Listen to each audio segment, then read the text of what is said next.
Yeah, so I've been, I set some goals last week too. I think I'm probably overly ambitious, but like you, I've had a couple of roadblocks on my journey too.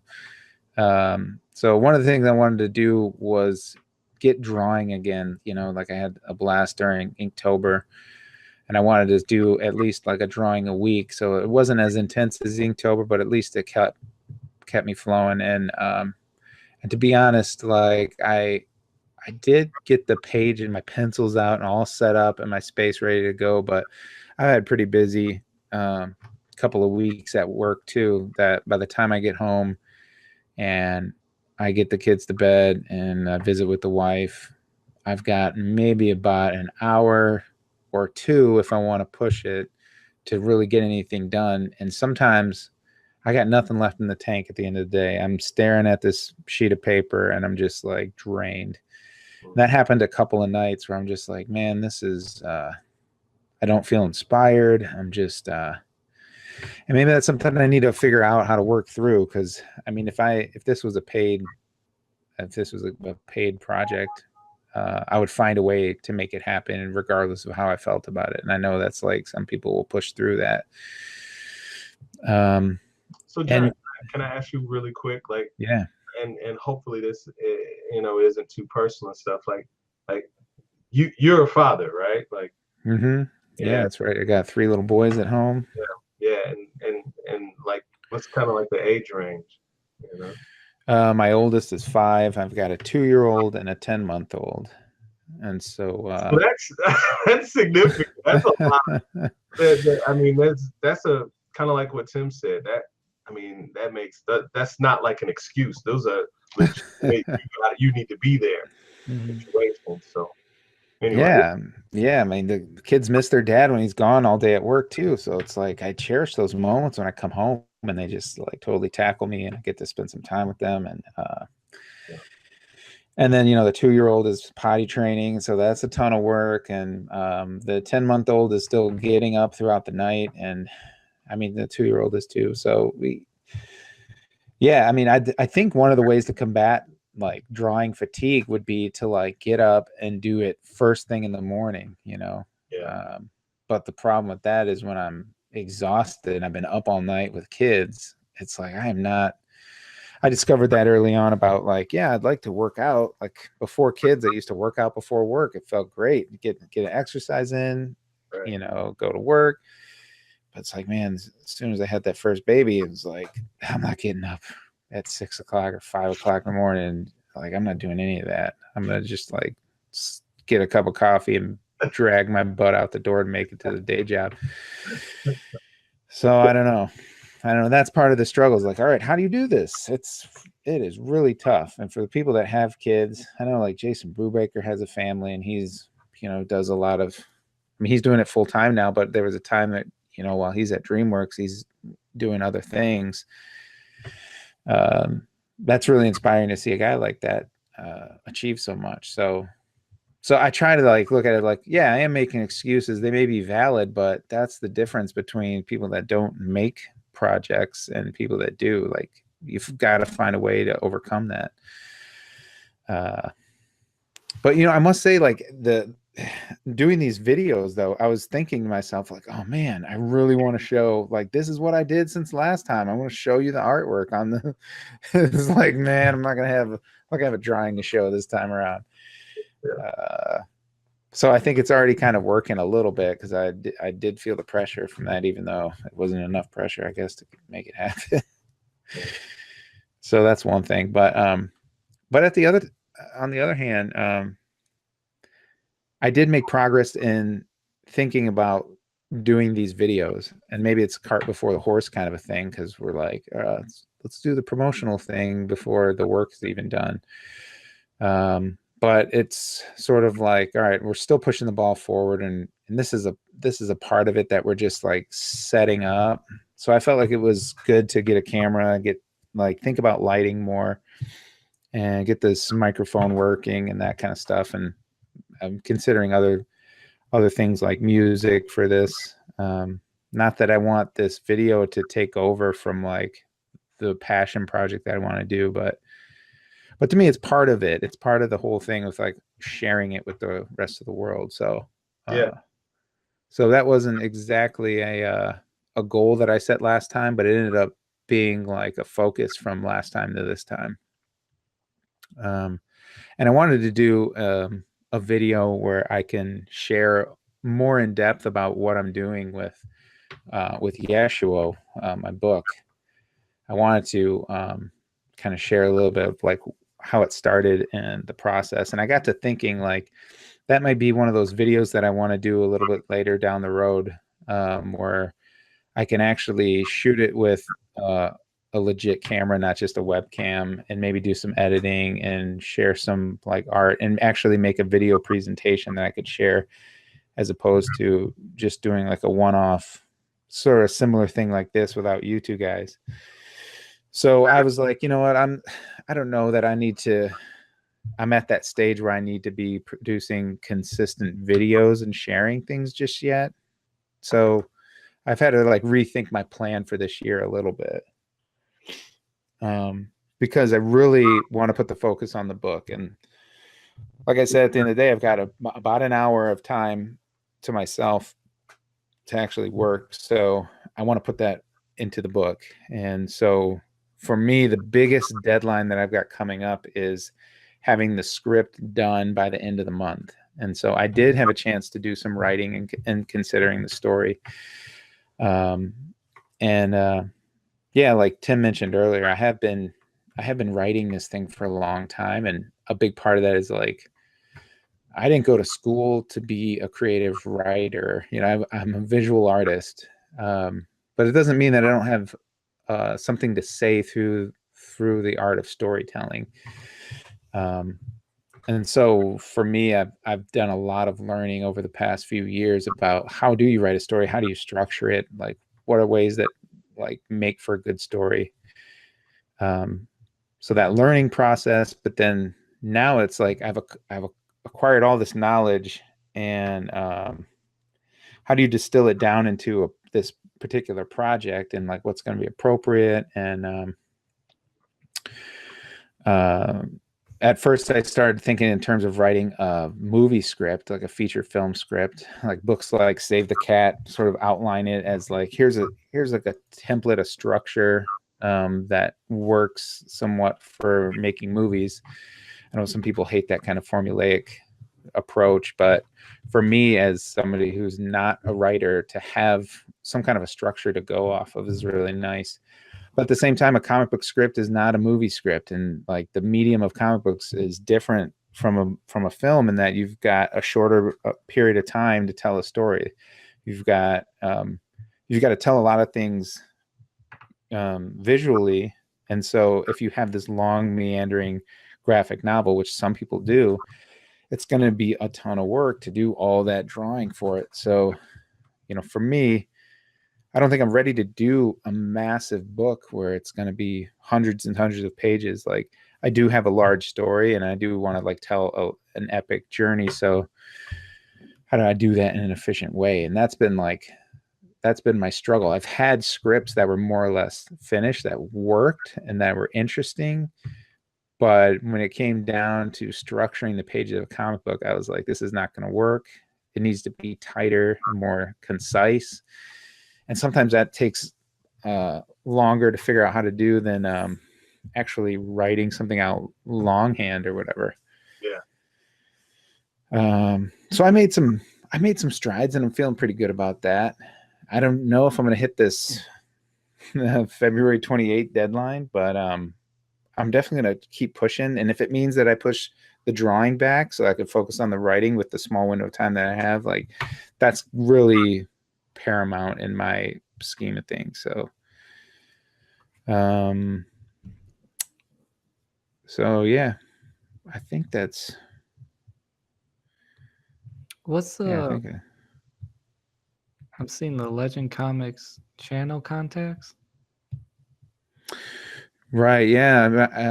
Initially when we started to do these streams, I realized that like, so I've got a personal YouTube page, and I created a Legend Comics, which is my LLC that I do anything related to my comic book business.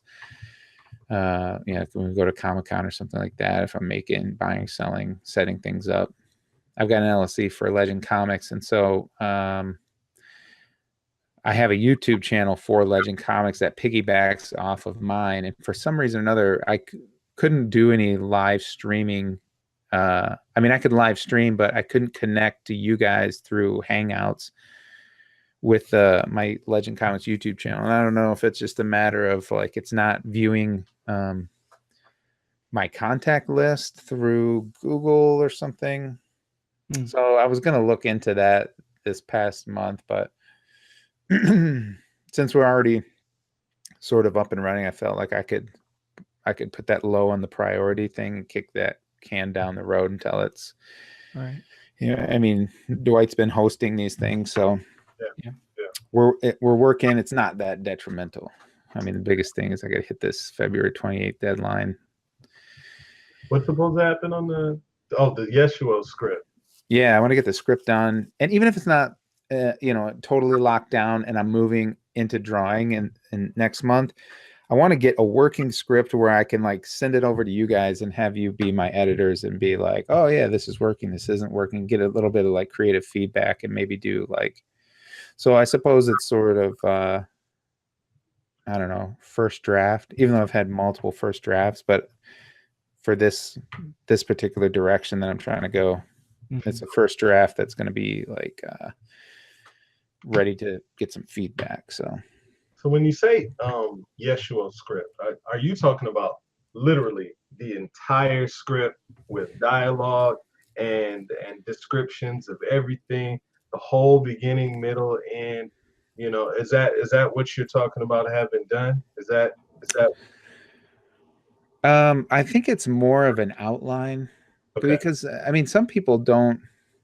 I know like Jason Brubaker mentions that he often doesn't have a fully written out script. I think he only goes off of an outline and he resolves some of those issues at the drawing stage. And I think for the most part, I can see myself working like that, but I just need to know where the story's going in an outline form. I think I'd probably have some dialogue notes or something about this is roughly what they're going to say. Right. And then when I get down to it, tweak the dialogue in the moment. Yeah. Because I feel like if I'm just like, I got to have a perfect written script, I think that would prevent me from moving forward with the project. So I'd rather have an outline and then just get into production as long as like the story elements and the beats and the structure is working and it's like a story that like is coherent. That's ultimately my goal with that. So yeah, that's kind of what I was thinking to myself, like maybe it'd be more useful to have an outline for the whole thing, and anything that you see clearly, write those parts, and then the stuff, you don't have to feel bad about not having a completely fleshed out thing for everything, but you kind of know the elements of what needs to happen in each of those parts. And then the parts that you are at near the beginning, like in your first act and maybe second act, that would probably be better to have your more clarity in your script. Like I would be content, on our side, if you kind of had to outline some little rough markers, but in the beginning you like, okay, I've got my first part of my first act tight, and so here's where I am, and then you can kind of just show us an overview of the other, kind of as you're working on it, you can flesh that stuff out. At least that's kind of a thought. Yeah. I think that would work. Yeah, and specifically for this outline, I'm thinking that I'm going to do basically 5 chapters, and maybe this book 1 is going to be structured in a 5-act structure. I don't know, but it seemed like 5 chapters of about 24, 25 pages in length. It's almost like a standard issue comic book. I feel like if I could have each chapter be a standalone issue with like a teaser at the end, that's more or less like the structure that I'm trying to go for. Yeah. cliffhangers. Yeah, yeah, and so even though I'm having like an outline, I am thinking in terms of like, okay, for this beat, it's going to be roughly like 9 pages or whatever it is. So like within this page range, I need to communicate this amount of information. Right. And then I could take that into the thumbnail stage, and I could start like, okay, banging out some small pages and be like, oh yeah, okay, this is like the actions flowing through this. At least that's like my idea of the approach to laying it out. Yeah. So I'm getting close. So it's I like it. Yeah, I like the that new direction. I don't know if you want to go over or not, because I know like spoilers and stuff. But the new direction you're telling me this past week with the 3 characters, really did. Right. And with your stuff, John, it is a bigger story, so it is. Yeah, I think you're smart not to just rush into it. Yeah, me too. It would be great. Like, I'm looking forward to seeing the art you're going to do. Mm-hmm. You can always still do some character concepts along the way, but yeah, that story is definitely, Yeah, so one of the problems I was having when I was writing it out, as if I was writing it for a feature film script, a lot of times you got more time to introduce characters and have them, this character has like sort of like an origin story, and then they like meet this character, and then that character starts to develop.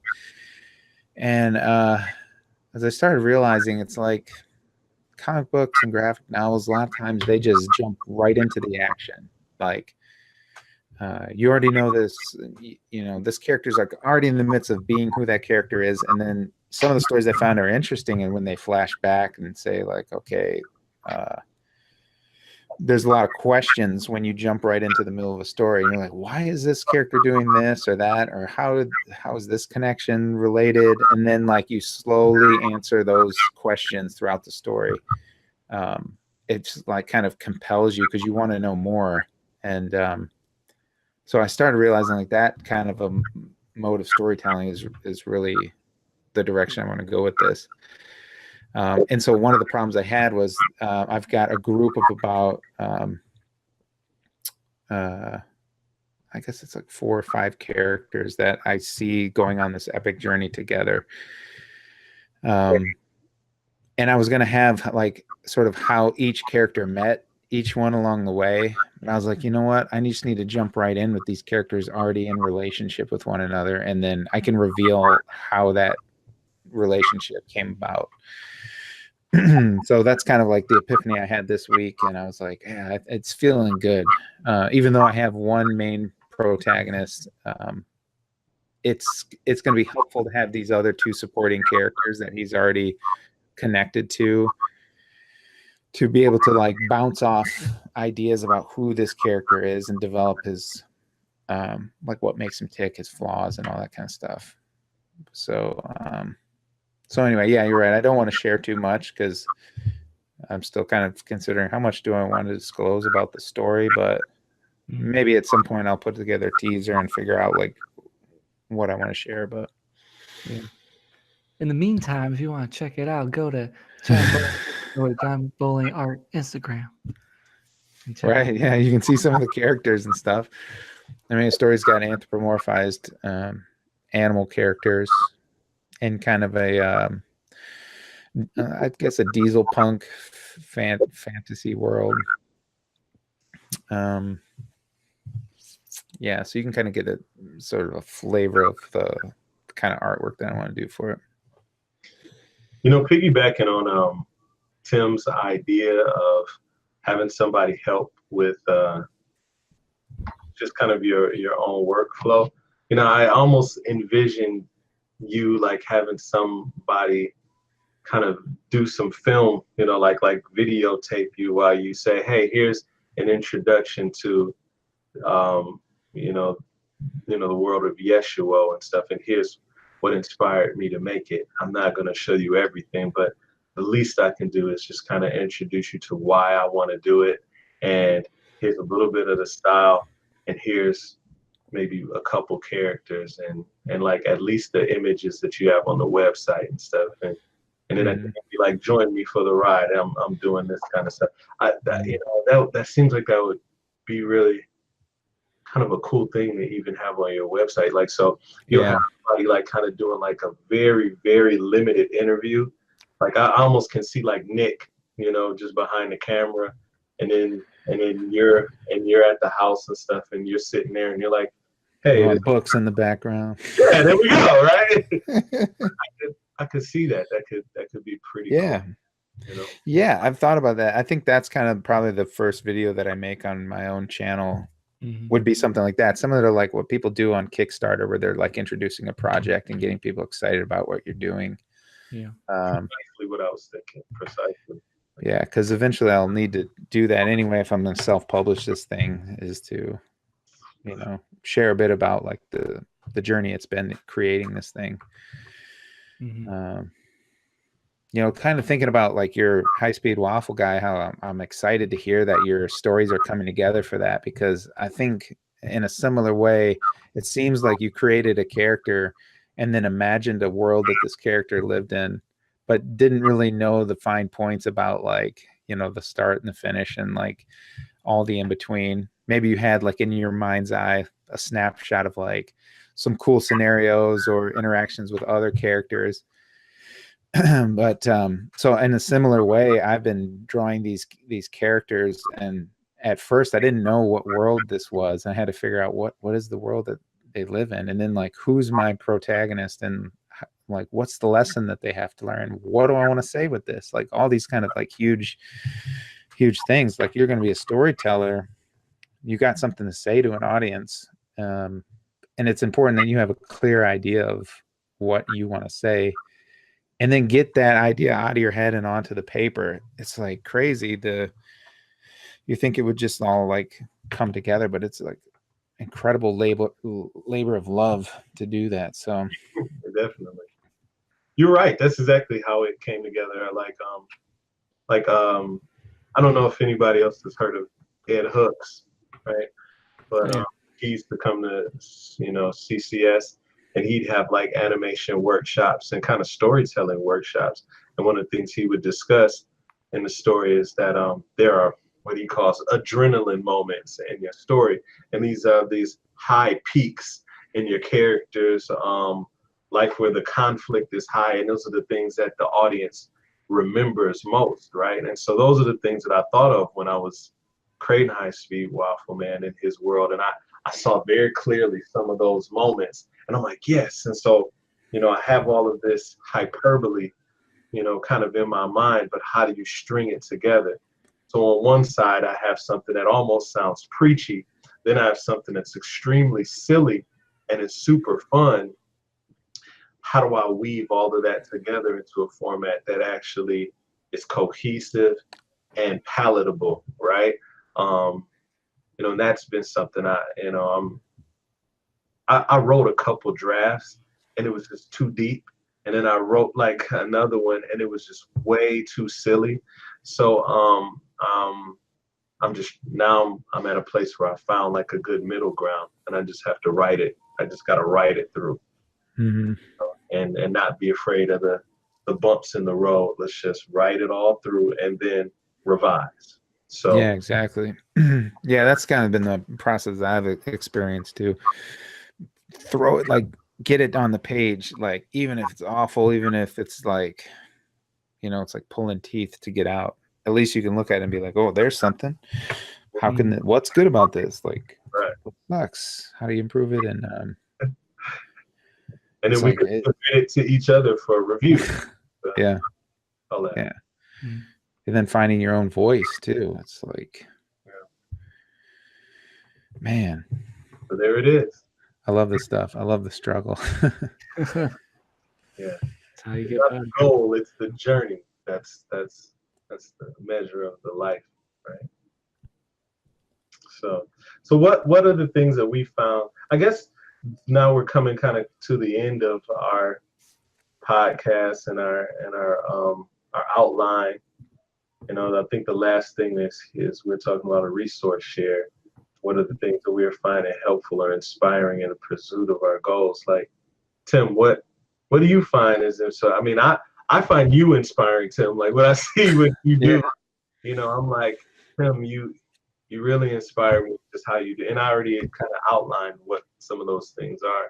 You know, what do you find to inspire you to kind of, like one of the things you said was, you know, kind of like me and John are like, how do I get up and work out? How do I get up and do these things? One of the first things you said, he was like, hey, I get up before everything and I work on the thing, you know, and like What's your secret, dude? yeah. Caffeine. Eat a lot of pineapple? I don't drink coffee till 9. I just got I actually have to bounce out for a minute from this conversation. Sorry, guys. I got important text messages now. Yeah. So yeah, can you guys go and I'll come back in a minute? Yeah, no sweat, man. Awesome. But yeah, sorry about that. Give me. All right. Yep, holla at you. Active shooter in the building. No. No, you know, his chair is moving. Yeah. It's a ghost. What's happening? Watch his chair come around. Now we can have the audience look at the details of Tim's room, right? Like, okay, that's not area rug. Anyway. So what Yeah, no, I thought about that too. I was like, is that my baby crying up there? I might have to run grab a baby. Well, maybe it might be wise for us to say, because we're going long anyway. Yeah, for sure. Maybe we can save some of this for the next go round. You know? Yeah. We don't have to do that. I mean, I was just gonna share maybe some sources that I found for like copyright free music, but I'm not even really prepared to show like, you know, share websites or anything. But yeah, we can call this one done. I'm feeling pretty good. Nice little update. One thing we didn't really do is set goals for next time, but in a lot of ways I feel like we're still sort of progressing through the goals we initially set out to do. I mean, other than Tim, who knocked out his Gumroad, his website, his YouTube channel. Yeah. He pretty much checked every box. Some freelance, he's knocked all that out. He's working on his everything.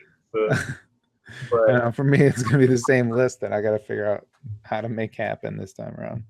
But it's great to have a forerunner, to have somebody there to kind of say, hey, this is what you got to do. And you know, I think it's kind of cool that we have a group like this. Like, I mean, our diversity kind of makes if there's an audience, there's something for everybody. Like Tim's a single dude, you know what I mean? I'm you know, he's a single dude with no kids. I'm a divorced single dude who does have kids. You're a married guy with kids, you know, and we're all artists. You know, we get a chance to see a little bit different approach to and how do people deal with that kind of. Yeah, totally. I think that's kind of a cool thing. I hope it inspires some people that might think like, I can never really pursue a dream of mine because I have this living situation. Because if you're passionate about it, you know, you'll find a way. Yeah. And hopefully we can inspire them along the way. And maybe finish some artwork and put it out into the universe at the same time, right? Yeah, for sure. Man, I'm gonna really try to have a piece of visual art to show next time. Anyways. Yeah, maybe that'll be the first thing that we should do, right? And what did you draw this time? Yeah, good. Even if it's something simple, right? Like I think we should make sure we have something to put on the table. So when Tim kind of tells us that he's gone global and he's in the stock market, and he's public trading on all of his work, you know. So, well, I did some sketches, right? Like, at least we'll have something. So it'll be great. All right. Well, should we call this one in the can? Yeah. We'll come back next month with episode 3. Yes. It'll be like Return to the Jedi kind of thing. It'll be good. Right. Yeah, that'll be us. We'll redeem ourselves. Return of the Yeti microphones. Right. Darth Vader's cut off one of our arms and stuff in this one. We've fallen into the trash pit, me and you. But gonna come back, and we'll be pretty awesome in the third one. Yeah. All right, Dwight. Let's call it a night. Yes, sir. Yes, sir. I'll see you at work on Monday. Yeah, get in, man. And sorry, and I'll just paste in a picture of Tim right here. Yeah. Maybe I'll put something in here that says goodbye for the last one. And it'll work. So, All right, Tim. Don't call us. We'll call you. He's gonna come back. But guys, did you sign off? Dang it. we love you, overachiever. We're gonna try to step our game up, man. Yeah, sure. He went plus ultra, so we're gonna follow. Hey, have a good night, buddy. All right, Dwight. I'll see you, bud. Bye. Peace.